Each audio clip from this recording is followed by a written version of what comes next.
Hey, good morning, everyone. How's it going today? Coach Alvarez here, back at you with another episode, Coffee with Coach.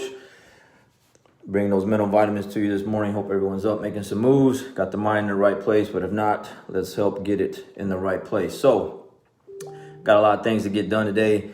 A little behind, but I want to make sure I get this message in before I head out. So, your why power versus your willpower, right? Your why power versus your willpower. One's going to last longer than the other. One's going to help you get things done while the other one will fade eventually. So let's break it down. So again, I'm just going right into the next little chapter here off of the compound effect. Darren Hardy. If you don't have it, check it out. It's good stuff. But if you don't have it, that's why I'm reading it to you. So check it out. Assuming willpower is what you need to change your habits is like trying to keep a hungry grizzly bear out of your picnic basket by covering it with a napkin. To fight the bear of your bad habits, you need something stronger. When you're having trouble doing the hard work of achieving your goals, it's common to believe you simply lack willpower. I disagree. It's enough to choose to be successful. It's not enough to choose to be successful. What's going to keep you consistent with new positive choices you need to make? What's going to stop you from falling back into your mindless bad habits? What's going to be different this time versus the times you've tried and failed before? As soon as you get the slightest bit uncomfortable, you're going to be tempted to slide back into your old comfortable routine. You've tried willpower before and it's failed you. You've set resolutions and you've let them go. You thought you were going to lose all the weight last time. You thought you'd make all those sale calls last year. Let's stop the insanity and do something different so you can get different and better results. Forget about willpower. It's time for why power. Your choices are only meaningful when you connect them to your desires and dreams. The wisest and most motivating choices are those aligned with that which you identify as your purpose, your core self, and your highest values. Well, you've got to want something, and you know why you want it, or you'll end up giving it up too easily. So what is your why? You got to have a reason. If you want to make significant improvements to your life and to make what you want to make unnecessary changes, your why must be something that is fantastically motivating to you. You got to want to get up and go for years. So what is this that moves you the most? Identify your why is critical.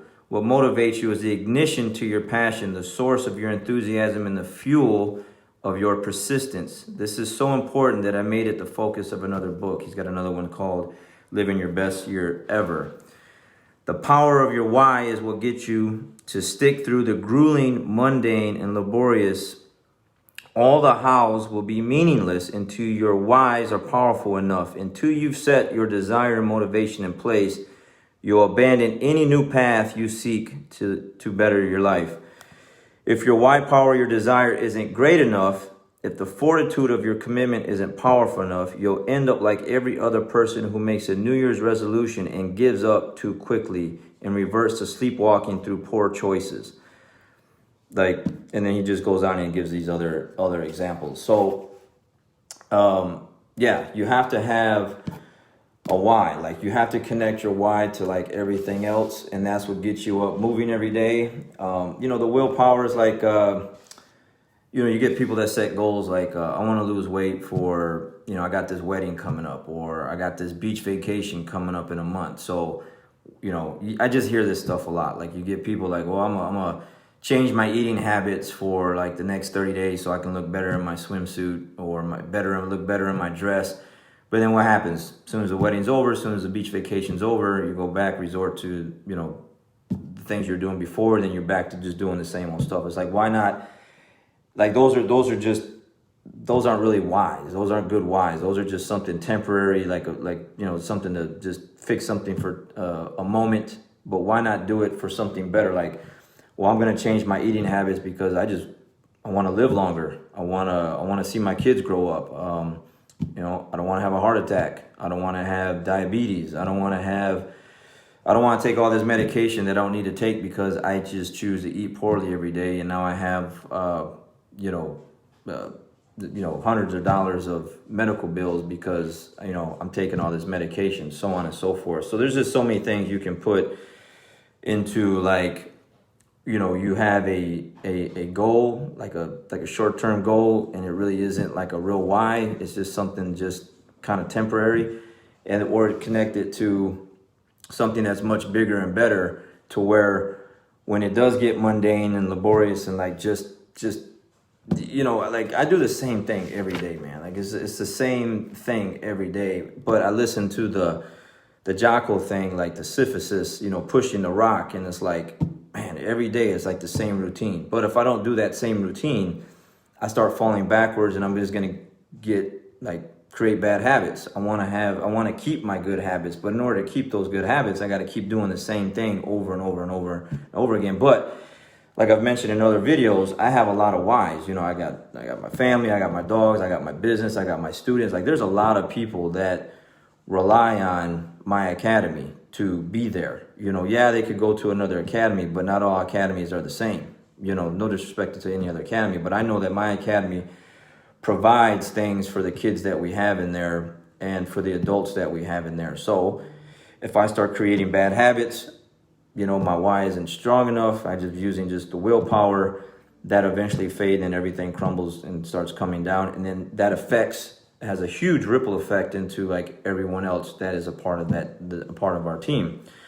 So that's a huge major why, of course. Taking care of my health is very important, because I need to be healthy. I need to be on point. I got to bring my A game every day. So I can't afford to, not that I even want to, like my taste buds don't even have a desire for like cheeseburgers and fries and Cokes and stuff like that, like every day going to eat fast food. Like I just have no desire to do stuff like that, because I just know that, for one, yeah, it might smell good and a few bites might taste good, but it's just not going to do anything for me but slow me down. So why would I eat that? I want to go faster. I want to get stronger. I want to get better. I don't want to do things that are going to just put me in a just average place or below average place.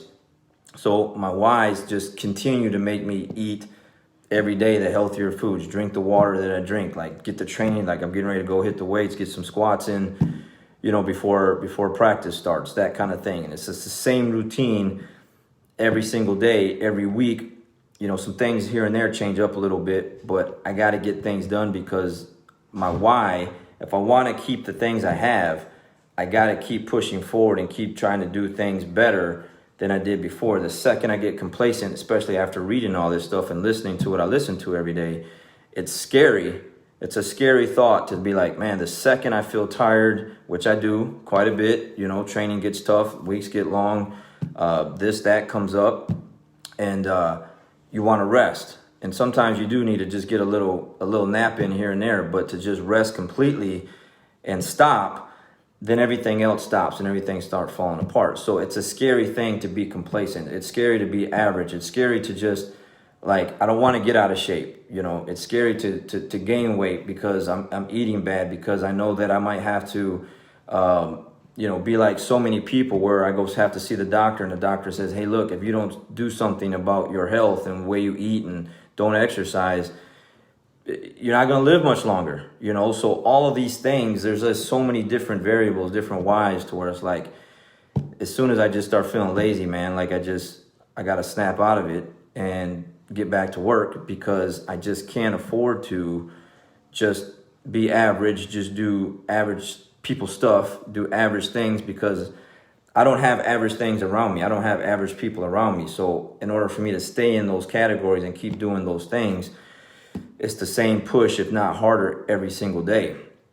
And that's why I said, you just heard me talk about before, like to other people, where I think I made one video about it, where it's like, hey, if you have a day off today and you're just laying around the house not doing anything, man, why aren't you going for that walk that you said you were going to go for, or that run, or why aren't you doing this or that you're supposed to be doing, versus just sitting at home on the couch? Why don't you come to practice?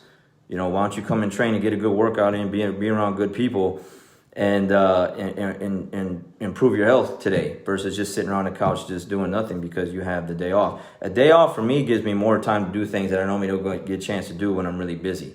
I get that all the time. Like, man, you work out all the time, or you train all the time. Like, why you got to work out today, or why you go do this today on a day off kind of thing, or like on a vacation? Well, normally I'm busy. Normally I'm running around all week doing stuff. I got classes to teach, this and that. So if I'm on vacation, I have a day off. you know, that's my time, extra time for me to just get things done that a workout in that I normally probably wouldn't get in during the week because I'm busy. So the why versus the willpower, you got to switch the mindset up. Again, willpower will get you to a certain point, but eventually it'll fade and die.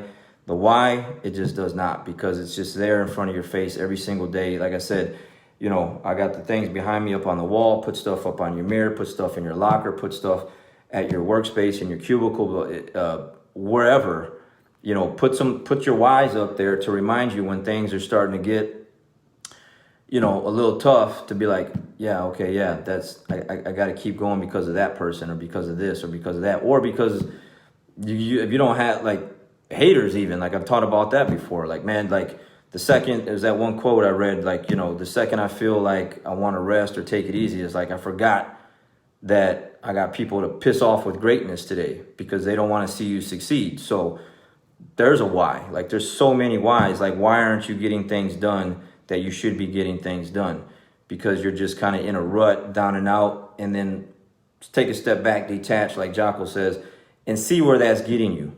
Where are you getting with that? Just sitting around doing nothing and being in this rut and plateauing and not getting things done and complaining and making posts on Facebook, versus getting back to work and getting yourself back in the game and doing things. So why power versus willpower, one's going to last and the other one's not. All right. So hope that helps today. Make some moves, get some things done, and write your whys down, put them up around you so that the second that you feel a little tired, exhausted, beat up, don't want to do it, you have your whys there in front of you to help you make you do it and get it done. All right, guys, you guys have a great day. Catch you on the next one.